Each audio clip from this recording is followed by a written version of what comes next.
स्कंद पुराण ब्रह्माखंड चातुर्मास्य महात्म्य। चातुर्मास्य में विशेष रूप से विशेष तप और भगवान षोडशोपचार का पूजा क्रम। ब्रह्मा जी कहते षोडोपचार से सदैव भगवान विष्णु की पूजा करना, तप करना, भगवान शयन करना और महातप कहा गया है। इसी प्रकार पंच यज्ञों से अनुष्ठान परंतु चातुर्मास्य में श्री हरि का निवेदन करने पर महातप हो जाता है। ऋतुकाल में स्त्री के साथ संबंध करना गृहस्थ के लिए सदा ही तप माना गया है, किंतु चातुर्मास में श्री हरि के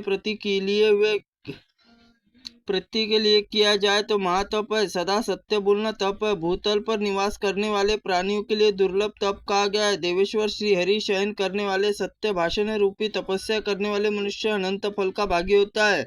अहिंसा आदि गुणों का पालन करने वाला सदा ही तप है, किंतु चातुर्मास में वैर भाव से परित्याग करके उसका पालन किया जाए तो महातप है। कहा गया है कि पंचायत में पूजा और महातप मनुष्य चातुर्मास में श्री हरि के प्रति महातप का विशेष रूप से अनुष्ठान करे, फिर पूर्वों में सदा दान देना चाहिए और यही तप चातुर्मास में विशेष रूप से पालन करना सदा ही दान का अनंत होता है। चौमास से 2 प्रकार के शौच ग्रहण करना चाहिए, एक ब्रह्मा शौच और दूसरा आंतरिक शौच। यह जल से नहाकर धोकर ब्राहा शौच कहलाता है। श्रद्धा अनंतकरण से शुद्ध आंतरिक शौच है, इसमें इंद्रियों को निग्रह करना चाहिए, यह तपस्या लक्षण है। किंतु चातुर्मास के इंद्रियों को चंचलता से दूर और महातप कहा गया है। इसके इंद्रिय रूप घोड़े में काबू रखकर मनुष्य सदा सुख पाता है। वे इंद्रिय रूपी अवश्य जब कुमार्ग पर चलते हैं, जब जीव को नरक में गिराते हैं, यह काम महान शत्रु है। इसी प्रकार दृढ़ता पूर्वक जीतने पर महात्मा काम जीत लेता है।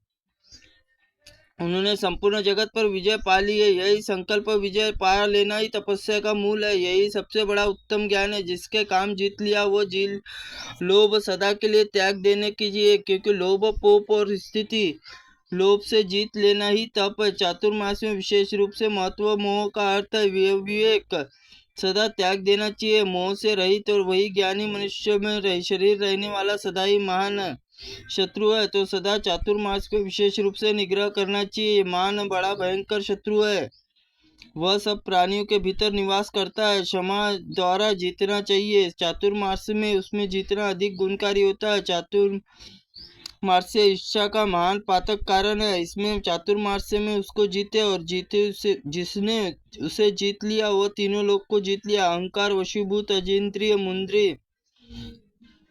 मुनि धर्म मार्ग छोड़कर कुमार्ग पर कर्म करने लगता है। अहंकार परित्याग करके मनुष्य सदैव सुख पाता है।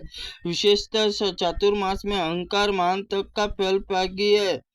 यह त्याग मूल है और इसमें विष्णु और शयन काल में प्रतिदिन एक समय भोजन करना है। द्वादश और यज्ञ फल मिलता है। जिससे चातुर्मास प्रतिमाह नित्य चंद्रावन व्रत करता, उसे पुण्य वर्णन नहीं किया जा सकता। जो भगवान विष्णु शयन कच्छ व्रत और सेवन करता